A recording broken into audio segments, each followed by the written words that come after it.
Mummy ఇప్పుడు ఏం తీసుకొచ్చాను నేను? ఏంటి బంగినపల్లి మామిడికాయలు ఎక్కడ దొరికినాయి నీకు ఇప్పుడు? అసలు నేను ఎక్కడ చూడలేదే బజార్లో. అవును, ఎక్కడ తీసుకొచ్చావు? ప్యూరో న్యాచురల్ అని షాప్ ఉంది. అలా వెళ్ళగానే అప్పుడే తీసుకొచ్చి వాడు లోడ్ పెట్టాడు అక్కడ. ఇలా చూడగానే నేను ఆశ్చర్యపోయాను. నేను ఇట్లా గంపరిండా ఇట్లా బంగినపల్లి మామిడి పళ్ళు మనం 1 year నుంచి ఎప్పుడు వస్తాయి మనం 1 year వెయిట్ చేస్తాము. చూడగానే నాకు అక్కడే కడుపు నిండిపోయింది.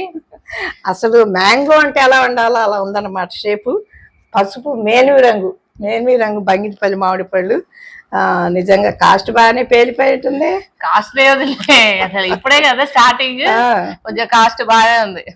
ఓకేలే, ఎనీహో మనం అనుకున్నట్టుగా ఇవాళ మంచి మామిడి పళ్ళు తీసుకొచ్చావు పండగ రోజున. అయితే అమృత, అమ్మమ్మ చాలా ఇష్టం మామిడి పండు అంటే, అందుకని ఫస్ట్ పండు దేవుడికి పెట్టి తర్వాత అమ్మమ్మ పెట్టి తర్వాత మనం తిందాం. ఓకేనా? మరి మన సబ్స్క్రైబర్స్ అందరు చూపించు మామిడి పళ్ళు ఒకసారి. అందరూ మరి కొనడానికి ట్రై చేస్తారు.